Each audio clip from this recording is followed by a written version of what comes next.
Pode elas no comando! Cá estamos, como é que você está aí de casa? Por aqui vai muito bem, nova temporada, gente, está maravilhosa, está tudo de bom, assunto dos mais diversos. E mais uma vez, como você está, minha companheira de bancada, Cida Frauzino? Estou ótima, melhor hoje. E vai ficar melhor ainda, porque o convidado, ele é polêmico e promete. Mas antes de apresentá-lo, a Cida tem um recado para vocês. Recadinho de hoje.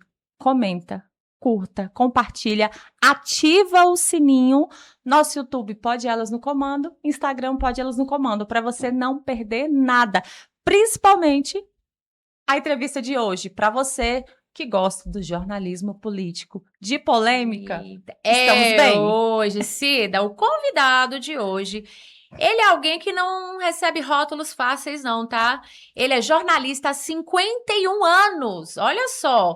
Ele é comunicador, ele é fundador e editor-chefe do Radar DF, e ele é o atual presidente da Associação Brasileira de Portais de Notícias de Brasília, ABBP. De quem eu estou falando? Nosso querido Tony Duarte! Bem-vindo, Tony. Obrigada pelo convite, por estar aqui. Obrigado. É muito importante a gente estar aqui, a convite de vocês, de você, Benigna, e de você, Cida, nesse podcast muito importante, que tem um nome muito sugestivo, né? Tá vendo? Pode Elas no Comando. E pode tudo, sim. Pode. As mulheres podem tudo. É isso aí. E vamos começar. Tony, eu já quero começar agora com a notícia boa, que foi a notícia que saiu em primeira mão e deixou aí todos nós comunicadores, jornalistas, muito felizes, que foi o decreto que o governador Ibanez assinou agora, que é o decreto 48.163, da lei orgânica aí que assegura a nossa participação das mídias alternativas, das mídias comunitárias, na distribuição de publicidade. E você foi o grande percussor desse projeto, assim, desde o início, lutando pela gente. Então, o que você sentiu aí quando esse projeto saiu? Esse projeto, eu tenho dito o seguinte, que não é um projeto, essa regulamentação da lei, Sim. que é de 2014. Veja só, passamos chegando quase a 12 anos para que ela fosse regulamentada. Até porque governos anteriores não quiseram fazer isso. Deixaram a nova imprensa, que é esse momento, que é o jornalismo digital, na invisibilidade. Nós lutamos desde 2014, dentro da Câmara Legislativa, para que essa proposta fosse aprovada, uma alteração na lei orgânica do Distrito Federal, foi aprovado pela maioria do conjunto dos distritais, dos deputados distritais. Sim. E de lá para cá a gente vinha nessa luta incansável para que o governo regulamentasse isso. E o governador Ibanez Rocha, num encontro que tivemos no final do ano passado, se comprometeu em fazer isso. E ele, então, assinou na segunda-feira a regulamentação dessa lei. Essa lei é um grito de liberdade para quem faz jornalismo digital. É a alforria, né? Com isso, a gente pode dizer que nós somos o segmento mais legitimado no mercado publicitário. Verdade. Mais do que a grande imprensa, que há séculos, né, vem apenas participando desse mercado publicitário. Hoje, as mídias alternativas, os portais de notícias médios e pequenos, todos têm o direito de participação no mercado publicitário do governo do Distrito Federal, e isso fez com que abrisse um grande leque. Por exemplo, o secretário de Comunicação do governo de Goiás, na hora que viu a notícia, ligou para mim querendo acesso ao texto para fazer igual. A mesma coisa em Minas Gerais, o governo de Minas Gerais, ou seja, a Associação Brasileira de Portais de Notícia, Abriu as que é a portas. única que Sim. existe no país, abriu um leque para legalizar esse setor. Bacana. Essa é a importância dos É. portais de notícias e da associação da BBP. Parabéns. Dori, eu queria voltar um pouquinho no início para a gente ir caminhando já para a política local, que eu sei que você gosta de falar. Mas assim, quando é que você percebeu que o jornalismo na sua vida seria mais que uma profissão, mas seria assim mesmo um posicionamento de vida? Eu posso falar para você, Benigna, que o jornalismo, o indivíduo nasce jornalista, é saber contar uma história, né? Apurar e contar uma história. Nós somos contadores de história. Tem gente que Sim. vê ou escuta um negócio ali e conta essa história, até aumenta um pouquinho, né? Muito bem, o jornalista é isso, ele aprende depois uma técnica, isso no curso de comunicação, mas para ser jornalista tem que ter isso na veia, né? Tem que ter a vocação para ser jornalista. Jornalista não é só para escrever, é para debater, para colocar suas ideias. Isso não quer dizer que a minha ideia, aquilo que eu penso, é o que você, como é que se diz? Você concorda, né? Não é isso. A sua ideia, o que você pensa, é o que você pensa, é a liberdade de expressão. Então, o jornalista tem essa liberdade de colocar suas ideias, de entrar para o debate, né? No campo político, é assim, político e jornalista andam juntos, se amam e se odeiam ao mesmo É tempo. verdade. Você é de onde, Tony? Eu sou maranhense, São Luís do Maranhão. Maranhense. E como é que você veio parar em Brasília? Eita, essa história é boa. Senta que lá vem Lá história, vem gente. Essa história é boa. Eu digo que no jornalismo eu já fiz barba, cabelo e bigode, porque eu surgi lá com meus 18 anos, né, de idade. Ainda o jornalismo naquela época havia as linotipos, eu acho que vocês não conhecem, né, mas tudo era feito a chumbo, ou seja, era impresso a chumbo, impresso a quente, né? Isso na década entre 70 e 80, né? Enfim, eu trabalhava no Jornal Imparcial, comecei lá, o Jornal Imparcial é das redes associadas, da mesma rede do Correio Brasiliense, por exemplo, aqui de Brasília. Enfim, comecei nesse jornal, e fui tudo, né? Fui fotógrafo, fui foca, fui repórter, fui editor de reportagens especiais, e aí eu resolvi fazer rádio, né? Porque o rádio é uma comunicação direta com o povo, né? E, A pessoa acorda de manhã já... É muito importante o rádio. Sim, então eu comecei a fazer o rádio, fazia um programa lá numa rádio chamado Rádio São Luís, era um programa que começava às 6 horas da manhã, e, aliás, às 5 horas da manhã e até às 8 ali, sempre combatendo o crime, combatendo a corrupção, cobrando insistentemente. E eu me qualificava naquela época como o dono da cidade, porque você que está num programa de rádio e que tem milhões de ouvintes ali, em tempo real com você, então você se sente o próprio dono da cidade, não é o prefeito da cidade, não é o governador, é você. Então, quando eu dizia, aqui quem fala é o dono da cidade, liga aí para o prefeito fulano de tal, porque eu quero saber o que está acontecendo na rua tal, o povo ia... A loucura! Mas você deve ter criado muita inimizade por conta desse nome. Resolvia o problema. Claro, criei muita inimizade, sofri um atentado, isso em 24 de maio de 95,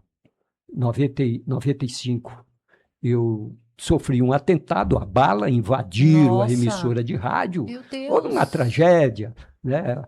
Mataram o vigia, eram 4 homens Meu armados, Deus. né? Enfim.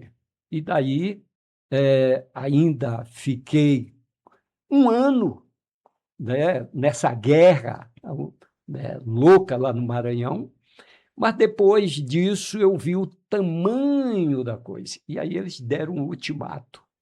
Ou eu saía de Eita. São Luís ou me matavam. Meu Deus. Eu então optei. Vim para Brasília, não conhecia a cidade, vim com meus filhos, né, com a família, minha esposa, viemos. A FENAGE, Federação Nacional de Jornalistas, me deu realmente um apoio, foi quem me arrumou o primeiro emprego aqui em Brasília. Fui trabalhar na Rádio Senado FM, passei lá 40 dias. Por quê? Porque aí eu encontrei o senador Edson Lobão, que disse, olha, Tony, você não precisa estar aí, você precisa estar comigo, porque eu preciso de você. E aí trabalhei 18 anos com o senador. Em 2014, resolvi me aposentar, né? Já estava me enchendo o saco essa história de assessoramento parlamentar. Saí e disse, vou agora enfrentar um outro tipo, Um outro outro projeto gigante. e tal.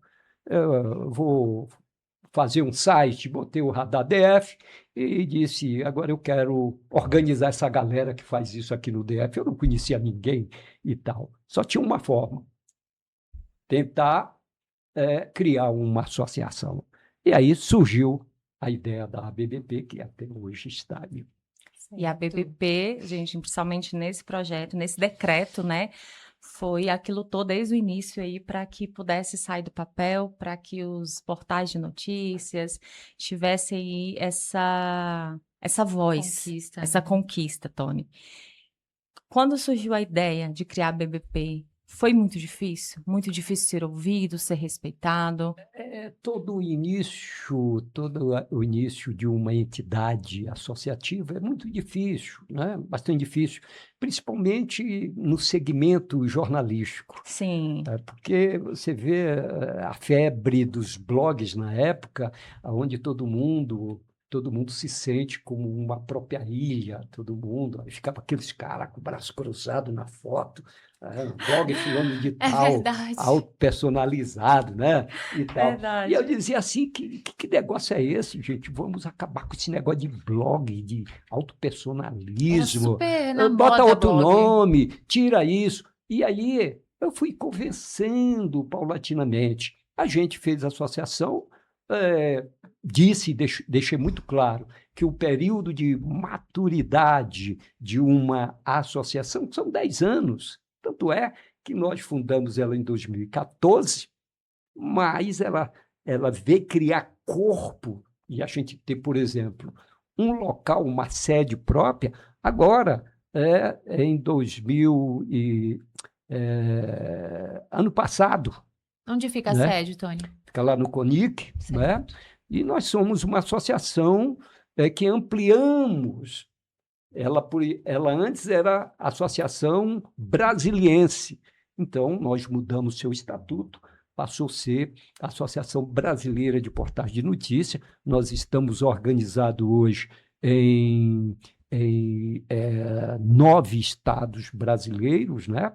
Ela está, e a tendência é a gente aumentar esse leque, né? A partir do segundo semestre, após a eleição, esse ano não vai dar, mas após a eleição a gente vai começar a percorrer o país, organizando e colocando esse método que deu certo aqui na capital da República. Bacana. E qual o perfil ético que um jornalista tem que ter para fazer parte da ABBP? Nós temos nossos parâmetros, né?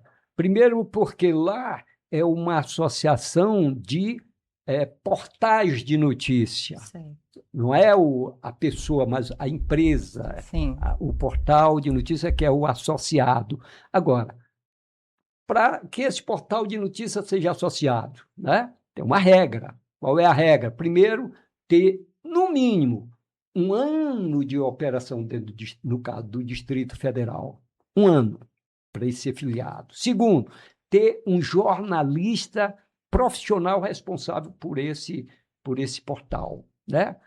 Terceiro, a audiência. Qual é a audiência apontada pelo relatório analítico? A gente quer saber, e tem um patamar lá que precisa ser atingido, né? E toda uma postura ética, sem fake, né? Nós combatemos a história da fake news, né? Embora alguém ali, acolá, chegue a fazer essa acusação, nós, a gente reage contra isso porque não se pratica fake news, os portais da ABBP. Não pratica porque é uma questão ética, está lá, não pode, né? E a gente tem feito isso, levado ao conhecimento dessa nossa postura, por exemplo, ao TRE, Tribunal Regional Eleitoral, que organiza as eleições aqui no Distrito Federal. A gente tem levado ao conhecimento do Tribunal de Contas do Distrito Federal para saber quem somos nós, né?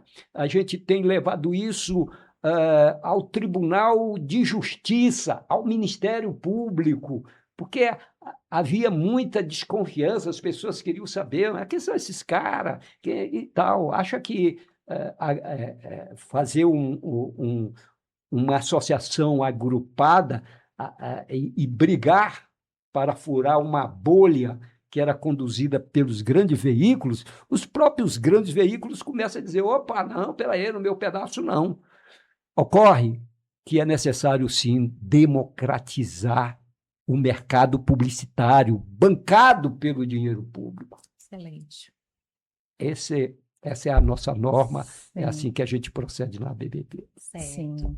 Vamos falar aqui agora da política de Brasília, Tony. Eita. Vai pegar fogo. Gente, esse ano eleitoral, principalmente em Brasília, vai pegar fogo. Todo esse desdobramento, tudo. Mas vamos falar, por enquanto, da política atual, do governo atual que está aí, que é o governo do Ibanez com a Celina. Você acha que esse casamento dos dois deu certo? Foi uma ótima gestão, um ótimo acerto para o Ibanez trazer a Celina para perto? Deixa eu dizer aqui uma coisa para você, da gente que acompanha o dia a dia da política brasiliense. Todas as pesquisas realizadas do ano passado até agora, esse governo tem uma avaliação de 63%, aprovação popular. Quando um governo chega a essa avaliação, você diz, pô, o governo trabalhou e entregou, né? Fez a entrega. Sim. Muito bem.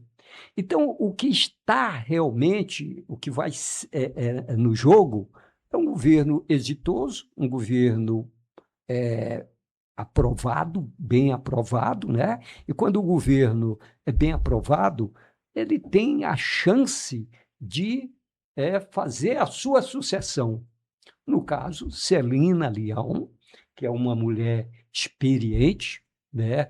É uma pessoa que veio lá da Câmara Legislativa, teve 2 mandatos como deputada distrital, foi presidente da Câmara Legislativa, depois veio para um mandato federal, teve uma atuação espetacular, não no baixo clero, ela nunca foi de baixo clero, foi uma política lá com uma atuação na Câmara forte, e principalmente com essa bandeira da força da mulher, ela se identifica muito com isso, né? Ela foi de uma comissão, né, que defende essa bandeira e tal. E a Celina chega agora em 2026 com um nome lá em cima, liderando todo o processo. A gente sabe que toda eleição são difíceis, né, para quem está disputando, mas eu não vejo ninguém mais qualificado para ganhar essa eleição que não seja a Celina, né? Você tem de outro lado, por exemplo, você tem o Arruda, que está com inelegibilidade, está inelegível, né? Ele tem que resolver o problema dele, mas que ele pode dizer, claro, é o discurso de quem está na campanha, dizer, não, eu estou limpo. Ele Não, mas não é bem assim. ele seria o candidato mais à altura para ficar tete a tete ali com a Celina? Eu acho que o Arruda já passou, né? Passou. Ele ficou aí. Por que passou que eu digo isso? Porque a última campanha, ele saiu do governo, saiu não, ele foi tirado do governo, ele, por conta de um processo, foi preso por isso, e depois, logo em seguida, em 2014, ele quis voltar, mas voltou inelegível. Em 2018, ele quis voltar, voltou inelegível, ficou fora. Em 2022, ele insistiu, não deu para ele, e está insistindo em 2026. Ocorre que as pessoas olham para trás. Será que ele consegue? Porque as pessoas de 2022 chegaram à conclusão que ele não conseguiu, de 2014 também chegou à conclusão que ele não conseguiu. E o bonde passa. Então, eu acho que ele perdeu muito essa gordura popular, essa musculatura popular, porque a fila anda, né? Você vê com 2018 chegou-se à condição, chegamos a ver o seguinte: quem são os caras que estão disputando? Está disputando aí Hollenberg, que estava no governo, né? Rodrigo Hollenberg, governador, estava disputando mais uns 4, o PT tinha um candidato deles e tudo mais, gente que conhecida, Eliana Petrosa, uma opção de gente conhecida. Estou falando da campanha de 2018. Aí, de repente, chega um desconhecido, um outsider, chamado Ibanez Rocha. Nunca tinha disputado coisa nenhuma, né? Partindo Advogado. com 2%, ninguém nas pesquisas pouco aparecia. Ainda tinha Fraga, ainda. Enfim, aí de repente dá o desconhecido. Desconhecido ganha uma eleição, né? Ali foi a renovação. Para mim, ali foi o ponto de partida da renovação da política brasiliense, né? O novo, chamado novo. Muito bem. Ele foi eleito, foi reeleito. Agora você tem a possibilidade de eleger a primeira vez uma mulher. Brasília nunca teve uma mulher eleita para ser governadora. Nós tivemos Maria de Lourdes Abadia, Sim. que era vice de Roriz, que ficou momentaneamente no cargo por 9 meses, mas não se elegeu. Nós temos agora, Brasília tem agora a possibilidade de eleger uma mulher que já administrou as coisas mais difíceis do Distrito Federal. Teve no comando do Buriti, por exemplo, no período do 8 de janeiro, em que Ibanez foi afastado por 60 dias, né? Sim. E teve outras coisas que ela teve que realmente... Aquele atentado, né, lá na Praça da Liberdade. Que ela teve que assumir como governadora, né?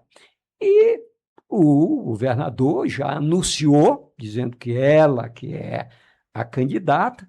Eu não acredito que não seja que ele possa recuar sobre isso, porque ninguém, há 7 meses de uma eleição, preste bem atenção, há 7 meses de uma eleição, ninguém consegue eleger um poste. Dizer, não, eu vou eleger aquele poste da esquina. Não. É verdade. Uma eleição é trabalhada durante anos. Tony, você falou sobre a voz dos portais pequenos, né? E eu queria te perguntar, o que mudou no jornalismo político com o crescimento desses portais independentes? Você acha que mudou algo? Mudou muito, porque na medida em que os anos vão passando, as pessoas vão se profissionalizando e vão profissionalizando o seu negócio também, né? Antigamente, o sujeito fazia um blogspot. Blogspot é um negócio gratuito, né? Fazia ali, aí amanhecia com raiva do vizinho da direita ou com raiva do cara, do síndico do condomínio dele, e largava o pau ali de forma irresponsável, né? Escrevia ali e tal, aquele negócio todo. Aí só ia escrever daqui a 2 dias, 3 dias, ou na outra semana, ou no mês e tal. Tinha isso como, digamos, um hobby, uma Sim. diversão. Agora não. Agora não. Primeiro porque os jornais impressos que empregava muitos jornalistas vindo das universidades, das faculdades de comunicação, esses jornais faliram, né? Você não vê o Correio Brasiliense, vá lá na redação do Correio Brasiliense, você não vê uma mosca, né? Acabou, né? Acabou. E tal. Então, essas redações esvaziaram. Para onde é que está indo? Aí você diz assim, bom, mas o curso de comunicação continuou. Para onde está indo essa gente? Sim. Olha, esse povo todinho, esses jornalistas, digamos assim, vindo das faculdades, ou estão indo para as assessorias de imprensa aí no Congresso Nacional, fazer alguma assessoria para um político, para a rede privada, ou ele resolveu fazer um portal de notícia, ou trabalha com a gente. Por exemplo, eu emprego o Radar DF, por exemplo, tem 3 profissionais de comunicação, Sim. né? Que trabalham, que são, digamos, colaboradores. Entendi. Aí você vê, todos os portais de notícia têm os seus colaboradores que são jornalistas, porque a lei exige, é uma regra nossa, tem que ter jornalista, isso aí. Então, os portais de notícia se profissionalizaram, cresceram, né? Cuidaram de ter as suas, conquistar as suas audiências, né? Enfim, todos os campos da internet. Eu acho que realmente foi uma guinada muito grande. E com essa regulamentação, Tony, que nós tivemos, eu vi bastante nas redes sociais também, muitos jornalistas, assim, muito felizes por tudo, mas aquela pequena partezinha ali falando que isso era um retrocesso, que não era bom. Por que essa regulamentação incomoda essas pessoas? Olha, quem fala isso é quem teve seus interesses, né, atropelados. Eu, conversando com um amigo meu que é diretor de marketing de uma grande empresa de televisão aqui, ele dizia para mim, pô, a gente lutou, mas vocês conseguiram furar a bolha. Ou seja, Olha, a compreensão é de que isso aqui é nosso, ninguém entra. E a gente furou essa bolha. Tivemos a competência de furar essa bolha. Outros que falam é que não tem conhecimento nenhum dessa causa. São os caras que ficam ali no Zap e tal, botando suas ideias ali e tal. Ele não tem um canal, um veículo de comunicação como sim. temos. Então, na verdade, como você disse, é uma minoria. Uma minoria, A sim. gente não tem que estar fazendo uma coisa para todos. A gente faz para quem realmente entende o que é certo. Verdade. Você que está chegando aí agora, nós estamos aqui com Tony Duarte, jornalista, 51 anos, veio lá do Maranhão, mora quanto tempo aqui em Brasília? 30 anos em Brasília. Ele é presidente da Associação Brasileira de Portais de Notícias do Distrito Federal, não é não, Cida? E a Cida tem mais um recado para você. Gente, o recado, aquele recado que vocês gostam de ouvir. Curta, comenta, compartilha, ativa o sininho e fique ligado hoje que a nossa entrevista é hoje com o Tony Duarte, tá? Maravilhosa. Maravilhosa, e eu quero fogo no parquinho, Cida. Tony, eu quero fogo no parquinho, vamos lá? Eu quero saber a sua opinião. A gente falou um pouco do cenário local, né? Nós estamos aqui no Distrito Federal, Brasília.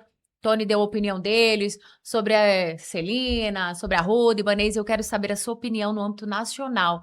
O nome indicado por Bolsonaro agradou ou você vê um racha aí da direita? A gente comenta, eu acompanho muito o noticiário nacional, né? A gente tem que estar sempre linkado a isso. E eu vejo o seguinte, você tem o Flávio Bolsonaro, que foi uma indicação do próprio pai, você tem o Tarcísio de Freitas, que é um governador da maior cidade, da maior cidade do país, o maior estado do país, eu falo em termos de PIB, né? Economicamente falando, né?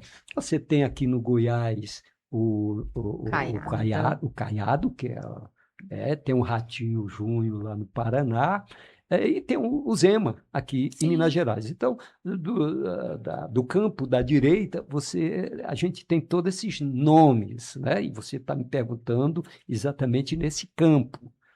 Eu quero dizer que o Flávio é uma indicação familiar. O Brasil tem que acabar com essa história de tornar a sua própria família numa dinastia, ou seja, numa casta fechada. Se não for ele, tem que ser meu filho. Se não for eu, tem que ser meu filho. Se não for meu filho, tem que ser minha mulher, ou tem que ser o meu sobrinho e tal. Isso a gente viu muito em décadas passadas lá no Maranhão, meu estado, né? Tá mesmo. certo? Sim. Muito, muito, muito. E se vê ainda em vários estados do Nordeste, você tem ali em Alagoas, né? O Renan Calheiros com o filho, você vai no Pará, tem lá o pessoal do Jader Barbalho Filho, Barbalho Neto. O Maranhão era Sarney Filho, Sarney Neto, Sarney. Sim. Enfim, essa coisa tem que acabar, não pode ser assim, tá? Agora, a direita divide por isso, né? Divide, Isso é porque verdade, divide votos. tá certo, o Flávio tem o espólio do pai, mas pode não ter o resto, né? Tem muita gente que segue o Tarcísio e tal. Mas o Tarcísio já disse, já jogou a toalha, acho que vai ser mesmo candidato. Ele cedeu? Cedeu, é fiel a Bolsonaro, ele vai mesmo ser governador lá Governador. de São Paulo, a reeleição, que está muito bem lá colocado. E o Flávio tende, e caberá ao Flávio, trabalhar no sentido de unir, né? De unir. E a direita, ainda vou dizer mais, né? Está surgindo novas lideranças. Você vê aí o Nicolas Ferreira saindo, Sim. caminhando 240 quilômetros de Paracatu, chega amanhã, já atravessou ali a fronteira entre Lusiânia, Lusiane aqui perto, Valparaíso, né? sim. E chega amanhã, 11 horas ou 1 hora da tarde, ali no Cruzeiro, no Cruzeiro da Praça do Cruzeiro, ali no Eixo Monumental, ao lado daquele memorial JK, ali a Praça do Cruzeiro, e deve ali reunir entre 20 a 30 mil pessoas. Agora, veja só, ele fez um movimento solitário. Ele acordou e botou nas redes sociais, então vou caminhar, quem quiser me siga, mas eu vou lá, estou protestando e tal. E, de repente, ele vai, esse povo todo de forma espontânea, né? Claro que também aí entra os oportunistas, políticos oportunistas que estão em campanha. Aqui, por exemplo... Quero levar o nome dele. Aqui em Brasília, por exemplo, eu conheço alguns políticos conhecidos que vão chegar, vão esperar a marcha chegar mais próximo ali ao Monumental, aí veste uma bermudinha, um tênis, bota a bandeira do Brasil nas costas e dizer, estou marchando. Eu caminhei também. Eu caminhei também, tá certo? Mas eu já tenho o nome de todo mundo, vou pipocar. E eu quero desse pedaço de bolo, todo mundo quer a fatia, né? Eu vou botar mais fogo ainda no parquinho. Cenário: Flávio Bolsonaro, Lula, quem leva? Olha, eu vou dizer aqui uma coisa para você. Claro que a direita ela está muito vulnerável por conta da prisão de Bolsonaro. Bolsonaro está impedido, está preso. O Flávio não é o mesmo Bolsonaro. Aí você tem uma briga familiar ali, aí entra a Michelle, sim, tal, porque o Flávio e o Eduardo e o outro são filhos do Bolsonaro, mas tem ali a Michelle como, né, só a mulher do Bolsonaro, né, mãe deles, né? Então, é aquela tal história. Então, há essa briga no clã, tem essa briga, tá? E pode trazer um racha aí. E essa briga extrapola de uma outra forma dentro da direita. Então, a direita está vulnerável. Mas também o PT está passando uma barra de impopularidade muito grande, né? Popularidade muito grande. Essa coisa do INSS atinge o PT em cheio. Quando eu falo PT, a República, o Palácio do Planalto. Tá? O PT está enfiado até o pescoço, nesse caso, um MAS. Aí você vê os caras aqui, os petistas do Distrito Federal, querendo trazer a história para o âmbito do DF. Mas olha para cima, rapaz. Olha para cima, agora mesmo. Tá aí, estourou a bomba, o Guido Mantega, Sim. que foi ministro da Dilma, e que trabalha na Petrobras, é conselheiro da Petrobras, ganhava R$1 milhão por mês. R$1 milhão por mês. Você está entendendo? Está lá o Rui Costa, ministro da Casa Civil, tem acusações contra o Jacques Wagner, líder do governo no Senado, que foi que arrumou a coisa aí para o Guido Mantega. Se ele arrumou emprego para Guido Mantega no Master, que ganha R$1 milhão, aí você diz assim, pô, se o cara está arrumando um emprego de R$1 milhão para um colega, para ele deve ser de 3. Colega bom, né, Tony? Para nem ir lá, né? Meu Deus. Então, e tal. Aí você vê governador da Bahia, petista, aí você vê um monte de gente. Aí Lula fica fazendo um discurso lá em Alagoas ontem, se não me engano, lá num evento de Minha Casa e Minha Vida, dizendo é uma vergonha, tem que punir mesmo, né? Uma vergonha quem dá apoio a esse banqueiro, vocário e tal. Está lá a turma do PT tudo enfiado nisso.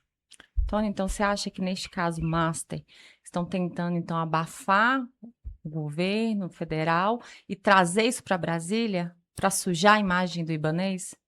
Não é que... eu vou dizer aqui uma coisa. Andam dizendo por aí que o Toffoli é o abafador, né, geral do Banco Master, né, do caso. Né?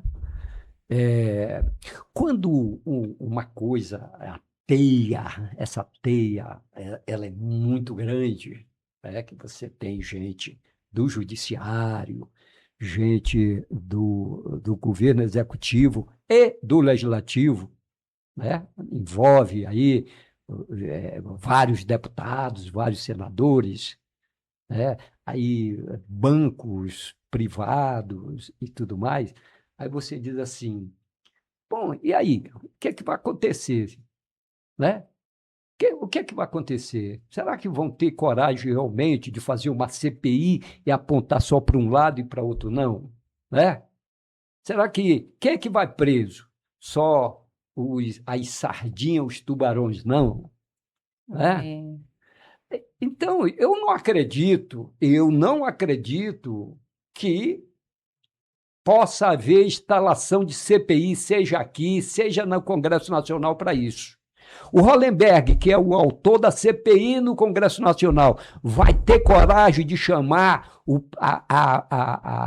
o escritório chefiado pela esposa do Moraes? Não sei. Vai ter coragem de chamar o Jacques Wagner, fazer um requerimento ao seu Jacques Wagner, você vai ter que depor? Duvido. Aí aqui no terreiro, aqui está dizendo, porque eu quero, porque aí Ibanez, não sei o quê, e tudo mais e tal. Então eu não acredito em punições seletivas, esse pode, esse aqui não, né? Eu não acredito, por isso que eu digo assim, não vai ter nada, é apenas o discurso político, discurso para ganhar voto. Ele precisa, o Hollenberg precisa se eleger, né? A esquerda precisa chegar ao poder, no caso daqui, uma esquerda que está fora do poder desde 2010.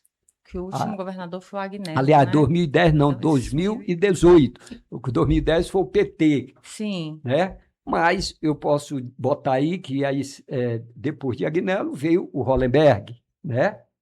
O Hollenberg ficou até 2018. Então essa turma está fora. E toda a campanha, se faz campanha, é assim mesmo, né? Metendo o dedo ali e tal, ainda que não seja verídico. Lula não diz lá que tem que punir. Se meu filho tiver envolvido nisso, que puna, seja punido. Aí vai por trás, chama os deputados, não chama. Pra depois. Não é verdade? Fica calado. Tony, e como fazer jornalismo diante de uma polarização política como nunca se viu no Brasil? É uma diversão, né? Fala, Tony, eu Tem que gosto. rir, né, Tony? Tem que rir para não É chorar. uma diversão. Primeiro que jornalista gosta de escrever desgraça, né? Negócio de receita de bolo não dá, isso é para Ana Maria Braga. Não existe jornalismo receita de bolo, né? Você, quanto mais uma coisa polêmica, você coloca lá. Agora, é aquela tal história, o jornalismo hoje, né? Eu digo aqui de forma muito clara, não tenho medo de dizer isso. Jornalismo hoje, seja aqui no Brasil, seja nos Estados Unidos, na Europa, jornalismo tem lado. Tem lado. Tem candidatos, né? Tem candidatos. Grandes empresas têm seus candidatos. A Globo tem seus candidatos. Essa história do cara dizer, porque aqui a gente faz o jornalismo imparcial. Isso é para é só para agradar os ouvidos de alguns, mas para quem está dentro sabe que tem lado, né? Os veículos de comunicação, cada um deles tem o seu, as suas bandeiras de defesa, né? Seja do campo da esquerda ou da direita, né? Então, passa a ser uma diversão, porque a Globo fala nas entrelinhas, nos entredentes, sem abrir a boca muito, porque se abrir a boca muito, vai ser contra os seus interesses. É assim que funciona o jornalismo hoje, dessa seara. Sim. Entendi. Trazendo aqui um pouquinho para a política de Brasília, Senado. Temos aí candidatos fortes esse ano, Michele, Ibanez, a Eliana Pedrosa, será que vem? Não, os nomes que estão postos aí de Ibanez, a Michele, a Bia, Bia Kicis, né? né? Damares vem? A Damares não, porque ela já é Ela já senadora. vai É verdade, mais verdade. 4 anos. É senadora. Aí você tem a Leila, que vai buscar a reeleição, não sei se consegue. Você tem o Isalci, que não é uma dúvida, uma hora ele quer ser governador, por que partido ninguém sabe, outra hora ele pouco fala na reeleição, que seria de senador. Acho até que o Isalci será candidato a deputado federal, né? Federal para não sair do cenário político. Se a gente for estudar cada um deles, por exemplo, o Ibanez é o candidato natural, porque é o caminho, o Senado é o caminho natural de qualquer governador em fim de mandato. Ele encerrou ali, ele naturalmente é candidato ao Senado, né? Com o apoio, por exemplo, de tudo que ele fez, das entregas, ele tem o que dizer, né? Tem que dizer, eu quero ser senador porque eu fiz isso. Então, ele tem o que mostrar.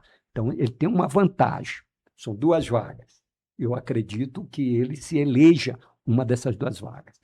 Você tem uma Michele que, apesar de nunca ter dado assim um prego numa barra de sabão aqui dentro do Distrito Federal, mas pelo fato de ter nascido aqui no Distrito Federal, o fato de ser ex-primeira-dama e tal, ela tem esse campo ideológico, né? O posicionamento dela também, né? Sobre o posicionamento, mais o voto ideológico, né? É o Sim. voto de direita para ela, né? Então, ela pode, né, tem condições de se eleger para outra vaga. Bom, mas a esquerda, os partidos de esquerda também têm os seus 20%. Você tem aí você tem a Érica Pocai, que quer ser senadora também, candidata a senadora ao Senado. Aí vai disputar lá com a Leila, enfim, vai ser uma guerra. Eu acho que nem a Pocai deve ficar sem mandato, né? Aí você tem a Bia querendo ser candidata ao Senado, mas há um entendimento de que ela seria candidata ao Senado se a Michele não sair candidata ao Senado. Esse é o entendimento do Partido Liberal, né? Entendimento do Partido Liberal. Porque o Partido Liberal não quer perder um deputado federal, né? Não quer. Todo partido precisa mais de um deputado federal do que um senador, do que governador, do que deputados estaduais, do que distritais. O partido é melhor, o federal. Porque é o federal que aumenta o fundo partidário, certo? E nenhum dirigente desses grandes partidos quer perder deputado federal. Eles querem conquistar. E a cada eleição, eles fazem de tudo para ou manter ou crescer com o número de deputados federais nas unidades federativas. Entendi. Tony, na sua opinião, por que a direita briga tanto entre si? A direita é um saco de gato tão quanto a esquerda também é, né? Brigam entre si por questões de interesses regionais, muitas das vezes, né? E tal. Enfim, eu acho que faz parte da política esse debate da divergência, né? Da divergência. Eu acho salutar, né? Porque aí as pessoas ficam entendendo qual é, né, o que é e como tem que ser. O fato é que essa coisa você vai ver em tudo quanto é lado, em qualquer área, né? Sempre vai ter. Até dentro de uma associação, né? Tem que ter a divergência, porque senão Entendi. é unânime. Acho que essa divergência até mesmo para que seja moldado aquilo que você quer, igual você falou aí do Tarcísio, que já voltou atrás, que já entendeu que nesse momento, para quem é de direita, nesse cenário político, não pode dividir voto. Não tem como ter essa possibilidade. Mas você, Tony, que entende tanto de política, desse movimento, nunca pensou em se candidatar, Tony? Olha. Não, eu sou candidato, sempre fui candidato a ser jornalista. Eu tenho o meu próprio espaço para divergir, né, para colocar minhas ideias, e eu me sinto numa grande tribuna. Eu não preciso. Verdade. Aliás, eu não preciso estar ser político de mandato para ajudar o que eu acho que tem que ser ajudado. Eu já faço isso há muito tempo, né? Ajudo todo mundo. Então, eu já me satisfaço com isso, né? Já me satisfaço com isso. Claro que você tem que ter tem que se alinhar, né? Como cidadão, indivíduo, eu tenho que me alinhar a um grupo. Essa história de dizer que jornalista não pode fazer política é um erro, né? Não pode ter grupo, não pode seguir um grupo. É uma babaquice. Você entendendo? Por que um engenheiro pode, um mecânico pode, um cidadão comum pode, um jornalista não? Não existe isso, né? Não existe isso. Então, claro que a gente se alinha a alguma corrente partidária, não como candidato a nada, mas alinha para chegar a alcançar o poder. Isso aí. É assim que funciona. Gente, vocês, como o Tony está falando aqui, além dessa ajuda política, o Tony, tenho certeza que vocês já devem saber, ele faz um grande trabalho social no Rotary Club de Brasília. Já foi presidente, né, Tony, do Rotary Club? Fui presidente 2 vezes do Rotary Club do Brasil. O Rotary Club de Brasília é uma instituição muito importante no mundo inteiro, porque nós estamos em 218 países do mundo. É uma instituição secular, nascida em Chicago em 1909, né? A ideia de Paul Hell, enfim, e ali surgiu, foi se espalhando pelo mundo inteiro. Aqui em Brasília, nós temos o Rotary Club de Brasília, que foi o primeiro. Foi o Rotary Club de Brasília, o pioneiro, qual eu fui presidente 2 vezes. Esse meu clube, ele é de 1958, né? Ele nasceu antes da cidade, 2 anos antes da fundação de Brasília, da inauguração de Brasília. De forma que é um clube por onde passaram grandes nomes da Sim. sociedade brasileira e que eu tive a honra, sim, de presidir e fazer ali grandes projetos sociais. Só para você ter uma ideia, quando houve lá a enchente do Rio Grande do Sul, né, nós mandamos para lá, o nosso clube, meu clube, mandamos para lá mais de 12 toneladas de suprimento. Nossa, Nossa, coisa boa. maravilha. Chamo 3 carretas de suprimentos, mandamos lá para os companheiros de Rotaries, lá em Santa Maria, no Rio Grande do Sul, e lá então distribuiu. Enfim, então a gente fez e fazemos grandes trabalho ali, trabalho social. Final de ano, a gente fez uma Sim. parceria aí com a BBP, Foi. reunimos quase 1.000 fraldas geriátricas, entregamos numa entidade que cuida de pessoas de síndrome de Down, ali em Ceilândia, né? Então, a gente sempre está envolvido, e essa pegada entre Rotary e a BBP é uma demonstração de que a BBP tem também o seu olhar para o social. Bacana Verdade. demais. E para o por seu social. conta desse trabalho social, por conta da competência no jornalismo, Tony Duarte, ele recebeu um título de cidadão honorário de Brasília. Esse título, para Foi. quem não sabe, ele é concedido pela Câmara Legislativa do Distrito Federal. E Tony, como foi para você? O que isso representou na sua trajetória, esse título? Olha, um título dado a um cidadão de fora como eu, cidadão que não nasceu em Brasília, né? É muito importante, porque é o reconhecimento de uma cidade, e esse reconhecimento é chancelado por 24 deputados que representam toda essa sociedade. Eu posso dizer que eu sou muito grato por esse reconhecimento. Cheguei há 30 anos aqui, né? Trabalho de forma incansável, né? Ajudando as pessoas que mais precisam, né? Ajudando, a gente tem vários programas sociais, no Rotary, por exemplo, cadeiras de rodas, ajudando as crianças na Bacana área da demais. educação. Enfim, além disso, o jornalismo, sempre usando o jornalismo para amparar, né, os que mais precisam.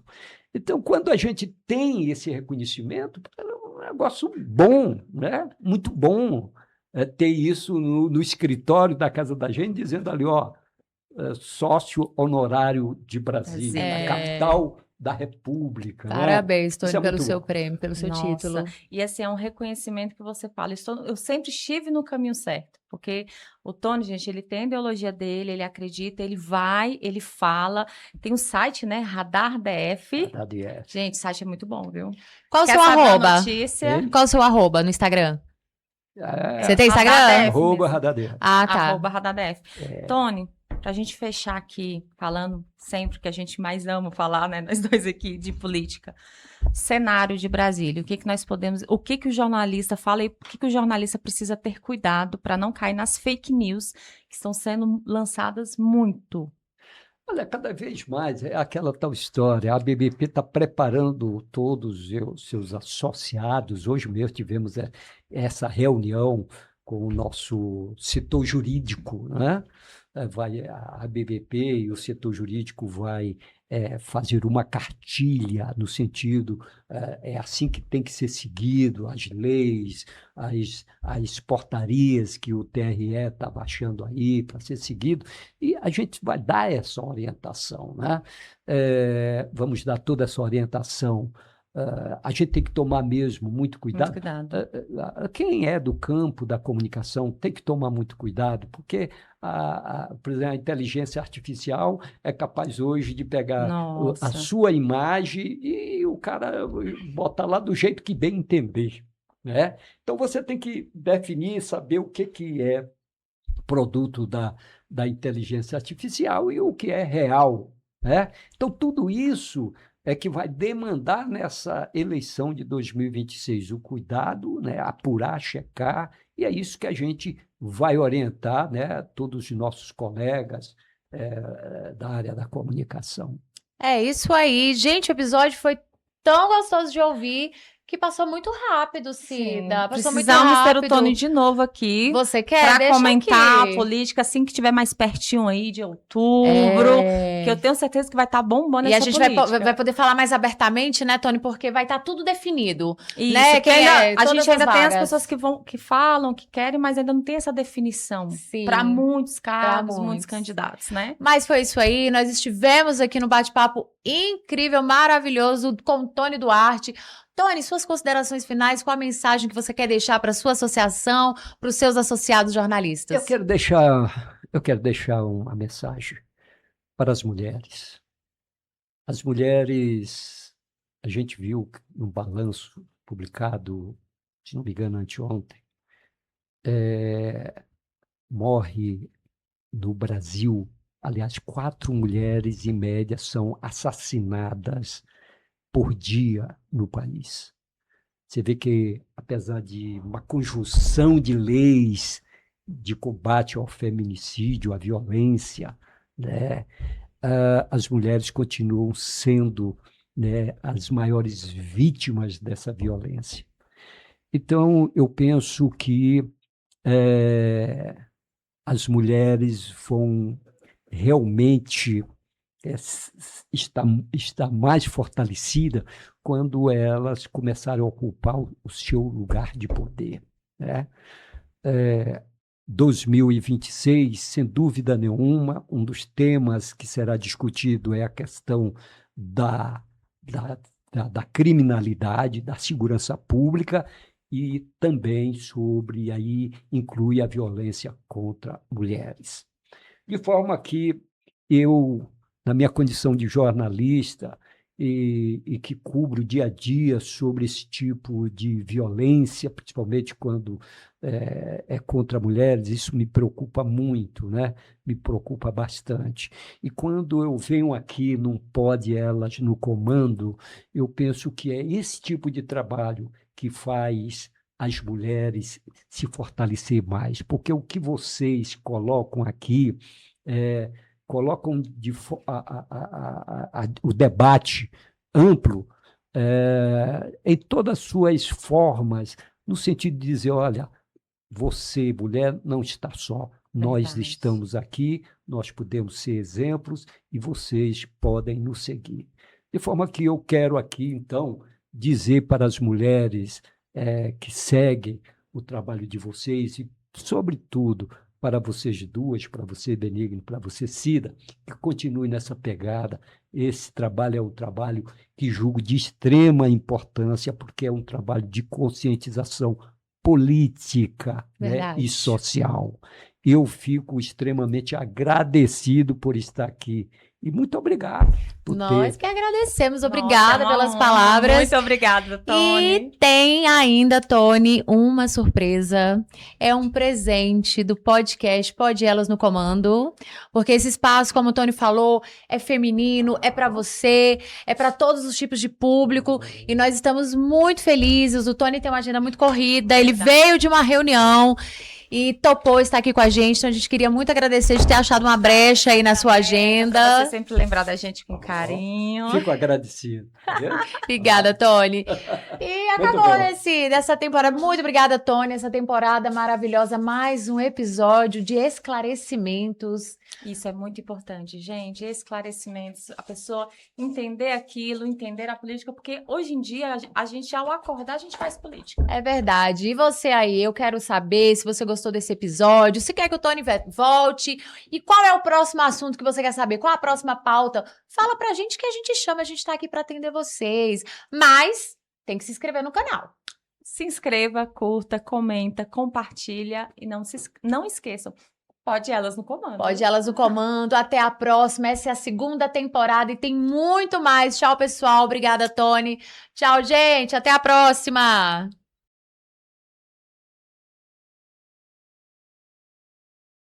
Pode Elas no Comando Ping Pong. E hoje com o jornalista Tony Duarte. Preparado? Preparado. Então vamos lá. Tony, razão ou emoção? As duas coisas. Jornalismo, missão ou risco? As duas coisas. Medo ou sobrevivência? A gente tem prima pela sobrevivência. Uma ferida aberta. Uma ferida aberta, um trauma que ocorre com a gente na profissão e que não tem como voltar atrás. O que te sustenta? O que me sustenta, Deus, minha espiritualidade, minha fé, tudo isso me sustenta. Um valor essencial. Valor moral, ético e familiar. Jornalismo salva? Muitas vidas, às vezes, que faz com honestidade e sinceridade. Um aprendizado duro. Um aprendizado duro é aquele que nos leva a entender até aquilo que não pode ser compreensível. Futuro em uma palavra.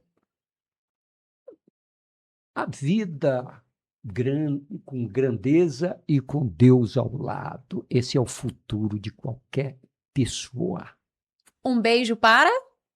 Para a família, no meu caso, para os meus netos, para minha esposa, para os filhos. Um beijo é um símbolo, é um valor simbólico de amor e afeto. É isso aí, esse foi o nosso Ping Pong. Tony Duarte, obrigada, até a próxima. Valeu.